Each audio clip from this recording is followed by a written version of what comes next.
In the course, whenever you come to create groups, you create something called groups. And we've seen this before. I explained it in previous sessions. When you create groups, you distribute the students among the groups, saying, this student goes to group 1, that student to group 2, and another to group 3. When you create the groups, each student, for example, if I click now on this group of students, group number 1, you'll find here that there is something, for each group, there's something called collaborate here, or a virtual classroom. The student themselves, yes. When they have something down here called my groups, do you see it? It's called what? My groups, because I created the groups. The student also has something called collaborate. So the students in group 3, they have the word collaborate. Right now, I can enter group number 3 and click on collaborate. And the students, this student can also click on collaborate because they're in group 3. And the other student in group 3 can click on collaborate too. So as the course instructor, I separate myself. In a virtual classroom, it's just me and group 3. But who are they? They are the students, and I'll be the fourth one with them. And we'll enter a virtual classroom just for ourselves. There will be a recording option available. And I've tried this a lot, and it's accessible. And you can benefit from it, which is creating the groups. So you can create the groups from within the course here, from inside the course. And you can say, for example, to group 3, we have a meeting, let's say, in an hour, in 2 hours, or tomorrow. So it's just group 3. Who are they? They are the members that you created and placed in group 3. Those are the only ones you'll be with in a virtual classroom. The rest of the students in the class won't be there. So you'll be in a virtual classroom with them only. The rest of the students in the class are not present. So where do the students enter from? Each student has something called group 3, and it has this button or this option called collaborate. Students and instructors click collaborate to join group 3's room, entering the virtual classroom together. The student here clicks on collaborate, and what will open up for them is something like this, which is the group room for which group? Group 3. They will join the room. So this student, because they are in group 3, all the students in group 3 will see the same interface to join the room. They will be prompted to join the room. And I, as the course instructor, will also come here. In this group, I click on collaborate, and it will open up for me to join the room. I just need to click on join the room. What will happen? We will join the room, and I will be with all the students who are in that group only. We will join a room or a virtual classroom, and we can also create and record this virtual class. Is this part clear to you, or is there any difficulty? In this group, I click on collaborate, and it will open up for me to join the room. I just need to click on join the room. What will happen? We will join the room, and all the students who are in that group will be with me. We'll join a room or a virtual classroom, and we can also create and record this virtual class. Is this part clear to you, or is there any difficulty? But you must have created groups. But you must have created what? Created groups. Created groups. From where? You come here from groups. You come from groups and create.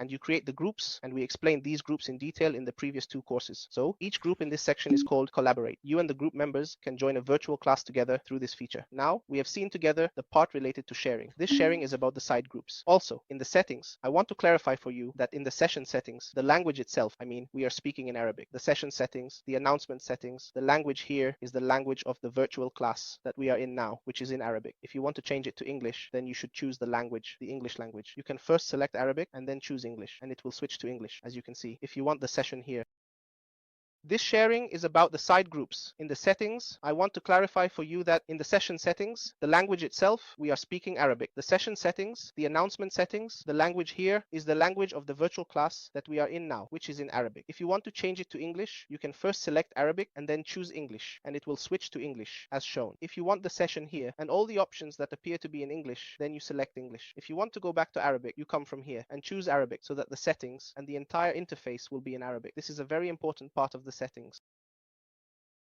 You can choose English, or you can first select Arabic and then choose English, and it will switch to English, as you can see. If you want the session here and all the options that appear to be in English, then you select English. If you want to go back to Arabic, you come from here and choose Arabic so that the settings and the entire interface will be in Arabic. This is a very important part of the settings as well. Now, regarding the announcement settings, when you're typing in the chat, or joining the session, there will be sound notifications. What does the announcement mean? It means I want notifications to come to me that clarify, and all the options that appear will be in English, so you choose English. If you want to go back to Arabic, you come from here and select Arabic so that the settings and the entire interface will be in Arabic. This is a very important part of the settings as well. The announcement settings currently mean that when you're typing in the chat or joining the session, sound notifications will occur. What does this mean? It means I want notifications that clarify. For example, a sound announcement if a colleague enters or leaves the side groups or session and I activated the sound announcement, you'd hear a sound each time, which can be annoying.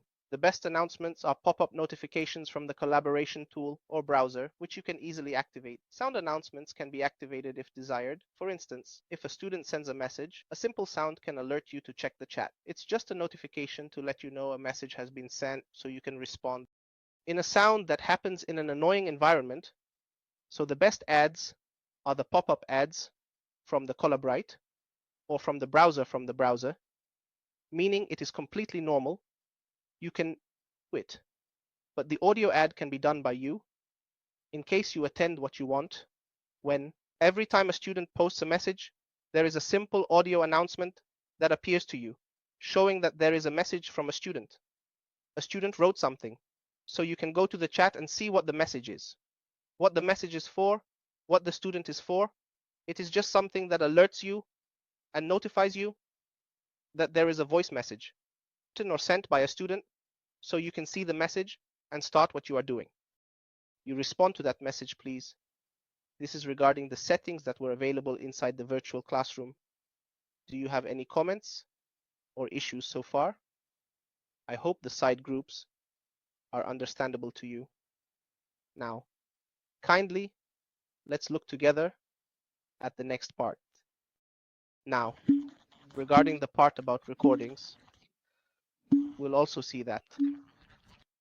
I just have a slight problem with the internet, so I'm going to step out of this section slightly to avoid any lag. Let's move on together a bit. Now we want to look together at the attendance reports and the recordings. The recording reports, as I mentioned, come from here, from the recordings, and you can start to see recordings. So these recordings, sometimes you might want to benefit from them and send them to another group. You send it to what? To another group. In this case, what do you do? Now, here's my recording, and here I have the second group. So I'll go to the second group and create, for example, a content area. Here, a content area, and I'll say, for example, recordings of synchronous classes. For example, synchronous means you previously conducted this with students in another group, and you can tell them, here are the recordings. This will be an empty content area for you. From here, you can create, for example, an item or create a web link, for instance. You will come here, for example, let's assume we are going to create an item, and we will say, here is, for example, this session, which is about digital photography, or you can name it the first lecture. You can name it, for example, recording of the first lecture, and you might want to clarify that it's in a specific group so that the students can benefit from it. Then you come here and say, for example, you will take this part like this. You record and create 3 dots and you say click so that we can enlarge the size a bit. Here you see we have click to bring something called the link. Do you see this shape? This is the link. I want to get the link for this recording. Here it is. I'll copy the link, but with a condition. I'm putting it for you, but with a condition. My recording must be set to public access in order to ensure that the necessary settings are correctly configured and visible to everyone who needs access to it, because there's another type here that I'll show you.